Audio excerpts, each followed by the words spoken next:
안녕하세요, 속보입니다. 여러분 드디어 FOMC 회의에서 금리 인하 사이클이 시작됐습니다. 그것도 50bp나 인하하면서 시작을 하게 됐는데요. 오늘은 방금 전에 끝난 FOMC 회의에 대한 이야기를 해보도록 하겠습니다. 자, 금리를 인하했습니다. 굉장히 오랜만에 인하를 한 건데, 잠깐만요. 이거랑 비슷한 그림이 여기 있었던 것 같은데, 2007년 9월 달에도 50bp 인하를 했고, 그때 당시에 조금 있다가 경기 침체가 왔잖아요.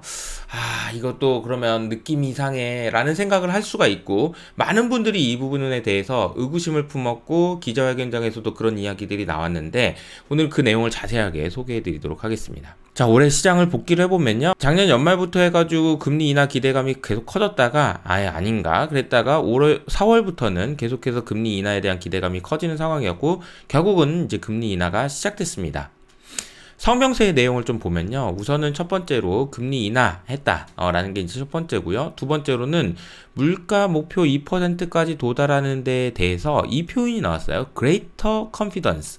그러니까 더 확실한 그런 자신감을 내가 할 수 있습니다 라는 이야기가 들어갔다는 거고요. 일자리가 지금 둔화되고 있다라는 표현이 추가됐습니다. 그리고 마지막으로는요, 이번에 오늘 결정된 그 금리 인하 결정은 보험원이라는 사람은 저는 반대입니다. 저는 50bp는 아닌 것 같아. 25. 나는 역사에 그 이상하게 기록되고 싶지 않아. 25만 해도 될 것 같아 라고 했던 한 명을 제외하고는 나머지는 50bp 인하를 지지했다라고 보시면 되겠습니다.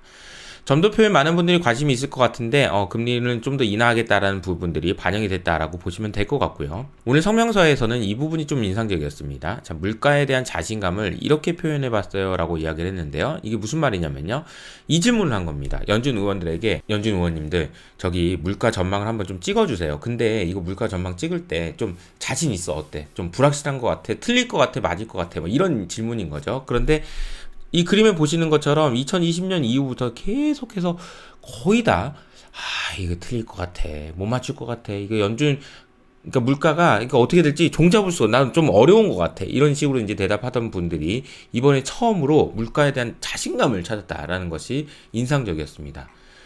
그리고 이 질문도 있어요. 이 질문은 뭐냐면은 물가에 대해서 네가 점을 찍었는데 이게 더 높아서 틀릴 것 같아, 낮아서 틀릴 것 같아 라는 질문에 대해서도 과거에는 이거 좀 더 높아질 것 같아 라는 전망들이 많았다면 지금은 그 전망들이 거의 사라졌다. 그러니까 결과적으로는 성명서에 나왔던 이 문구 있죠. 더 확실한 자신감, 이 부분이 연준 의원들 사이에서 확실해졌다라는 것을 알 수 있을 것 같습니다. 물가에 대한 자신감이 생겼다라는 거죠. 기자회견 내용을 좀 자세하게 설명해 드리려고 하는데요. 블룸버그에서는 FOMC 회의에서 기자회견이 있을 때마다 파월의 말이 도비시했는지 아니면 호키시했는지, 좀 무서웠는지 아니면 부드러웠는지를 표현해주는 그림이 있는데요. 이 그림에 확인하시는 것처럼 매파적이지도 않았고 비둘기파적이지도 않았습니다. 그 이유를 생각해보면 좀 너무 당연한 거죠. 오늘 파월이 해야 되는 일은 50bp 인하는 했는데 니네들 경기 침체 걱정하지, 경기 침체 아니야 라고 얘기해야 되기 때문에 비둘기파적으로 얘기했을 경우에는 오히려 경기 침체 우려를 걱정할 수 있어서 적당하게 밸런스를 맞추는 것이 중요했다. 그리고 파월이 그렇게 했다라고 보시면 되겠고요. 기자회견에서의 질문을 크게 세 가지로 나눠보면 이런 것 같습니다. 50bp 인하를 결정했는데 이게 그 결정 과정에서 혹시 좀 노이즈가 있었던 거 아니냐? 니는 내부적으로 무슨 얘기 있었어? 이게 첫 번째 질문이었고요. 두 번째 질문은 50bp를 했다는 것 자체가 늦었다는 거 아닌가? 이 질문이에요. 그리고 마지막으로 잘할 수 있을 건가? 이 세 가지 질문인데요. 이 내용을 자세하게 소개해드리면서 FOMC 회의에서 여러분들이 직접 있었던 것처럼 제가 설명을 드려보도록 하겠습니다. 자, 인상적이었던 것이 이겁니다. 블랙아웃 들어가기 직전까지도, 그러니까 이제 얼마 전까지만 하더라도 25bp로 할지 50bp로 할지 결정을 안 했다면서 이거 참 어떻게 된 거지? 라는 질문이 있었고요. 그럼 이제부터는 50bp를 하는 것이 이제 디폴트인가요? 라는 질문에 대해서는 파월이 단언컨대 그러면 안 된다, 그렇게 생각하면 안 된다 라고 이야기를 했습니다. 그리고 갑작스럽게 50bp 결정했으면 연준 내에서는 이견이 있었던 거 아니냐라는 질문에 대해서는 파월이 광범위한 지지가 있었다라고 표현했고요. 이 표현이 인상적이죠. Good, strong start. 아주 좋은 시작이다. 아주 좋은 시작이다라고 강조를 했다라고 보시면 되겠습니다. 여러분은 어떻게 생각하세요? 이제 25냐 50이냐를 가지고 연준 FOMC 회의에서 이제 경론이 일어나지 않았을까요? 25가 맞습니다. 50이 맞습니다. 아, 근데 그래도 50이 낫지 않을까요? 그러면 어떻게 합시다. 뭐 등등 여러 가지 이야기들이 있었을 텐데 파월이 이 한마디로 good strong start라는 표현으로 이제 무마를 한 거고요. 두 번째 질문은 50bp 인하를 결정했다라는 것이 늦은 거 아니냐라는 질문이었어요. 그래서 실업률이 높아지는 거 보니까 늦은 거 아니에요? 그러니까 파월이 실업률 상승은 이민자들이 많았기 때문입니다 라고 얘기했습니다. 그리고 50bp를 인하했다는 것 자체가 늦었다고 보는 거 아니냐, 7월에 인하해야 되는데 그런 거 아니냐라는 질문에 대해서는 이 표현이 많이 나오거든요. behind the curve라는 표현이 나옵니다. 그런데 파월이 아니요, 우리 아닙니다, 아니에요, 비하인드 커브 아니에요, 늦은 거 아니에요 라고 이야기했고, 또 하나는 우리가 50bp 인하했다는 것은 앞으로 늦지 않겠다는 의지의 표현이라고 이해해 주시면 감사하겠습니다 라고 이야기를 하면서 이 표현이 나왔는데요. 리칼리브레이션, 그러니까 0점 조절을 계속해 가지고 경기 침체 오나 안 오나 데이터 보면서 이렇게 계속 확인하겠다라는 표현을 했습니다. 근데 이제 파월 의장이 실수한 부분이 저는 여기 있다라고 생각해요. 주식시장이 반등을 하다가 하락하기 시작했던 포인트도 이 포인트였는데요. 이 질문을 했습니다. 7월 달에 만약에 FOMC 회의를 하고 나서 바로 고용지표가 났는데 고용지표가 안 좋게 나왔잖아요. 만약에 그 지표를 봤더라면 금리 인하를 했을 거니? 라는 질문에 대해서 그럴 것 같아 라고 얘기를 한 거죠. 그러니까 이 얘기는 누가 봐도 그러면은 야, 너 그럼 늦었다는 거네, 그럼 7월에 했었어야 되는 거네 라는 생각을 할 수 있기 때문에 이게 좀 의구심이 좀 든다는 거죠. 그리고 앞으로 어떻게 할 것입니까? 라는 질문에 대해서는 적절하다고 생각하는 만큼 빠르게 또는 느리게 움직일 거라는 모호한 표현을 사용하기도 했습니다. 자, 그래서 이제 50bp 결정의 효과가 어떻게 되느냐가 중요하겠죠. 그러니까 물가를 잡을 수 있느냐라는 겁니다. 일단은 정치적인 영향에 대한 이야기도 했는데요. 정치가 영향을 주지 못하게 할 것이다 라고 이야기하면서 우리는 다른 사람, 트럼프도 아니고 해리스도 아니고 미국인들만을 위한 결정을 하겠다라는 이야기를 했고요.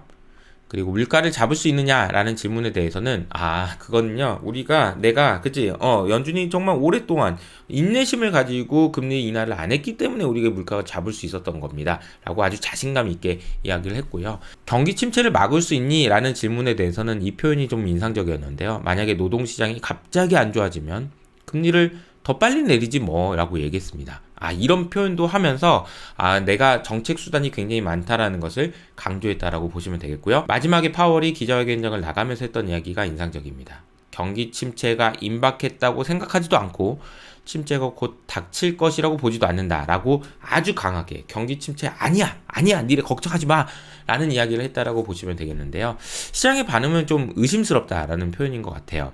앞서 말씀드린 대로 7월 달에 고용지표 봤으면 금리 인하했을 거라고? 그럼 늦은 거야. 2007년에 그랬던 것처럼 50bp 인하했다는 것 자체가 늦은 거여서 안 되겠네 라는 생각을 할 수 있고요. S&P 500 기준으로 주가가 50bp 인하했다라는 소식이 전해진 다음에 급등했다가 또 계속해서 하락하는 모습을 보였습니다. 그런데 자세히 보시면 이게 S&P 500이 신고가 근처에 있었기 때문에 좀 조정을 받은 거지 그렇게 큰 의미를 부여하기는 좀 어려운 것 같아요.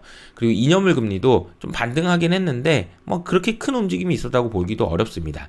이제 앞으로는 지금 이번 주에 있을 BOJ에서 어떤 결과가 나오는지도 이제 엔화 가치를 포함해가지고 많이 집중해서 보셔야 되는 부분인 것 같습니다.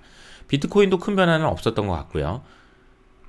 전반적으로 시장의 반응은 좀 의문스러운데 좀 괜찮을까 맞을까 옛날에 안 좋은 기억도 있는데 등등 여러 가지 고민들을 반영하고 있는 것 같고요. 어느 한쪽으로 손을 들어주지 않았다라고 결론 낼 수 있을 것 같습니다. 어제 이제 닉 티밀하우스 기자가 이야기했던, 어제 이제 라이브를 통해서도 말씀드렸지만 2007년 9월 달에 첫 금리 인하를 하고 나서 주가가 한 10% 오르긴 했지만 그 이후로 56%나 빠졌는데 아마도 이제 이때 구간에 경기 침체가 있었기 때문이겠죠. 결국은 이제 연준에서 주사위는 던져졌어요. 이제부터는 경기 침체를 막을 수 있느냐 여부가 모든 것을 결정할 것이기 때문에 저도 이 부분에 대해서 집중해서 보면서 여러분들에게 설명드릴 거라는 약속을 드리면서 오늘은 여기서 마무리하도록 하겠습니다. 그리고 추석 연휴 동안에 여러분들에게 드릴 수 있는 2주년 종합 선물 세트, 이호석 아카데미 네이버 프리미엄이 2주년이 됐어요. 그래서 종합 선물 세트를 소개해드렸는데요. 자, 모닝효와 나이트효, 주말효, 전략효, 종목효, 차트 강의, 회계 강의, 휴팅클럽, PER 다이어리와 구독료 할인까지 이 모든 혜택을 누릴 수 있는 기간이 얼마 남지 않았습니다. 9월 말까지만 진행하니까 여러분 늦지 않게 꼭 신청하시길 바라면서요. 저는 여기서 인사드리도록 하겠습니다. 안녕!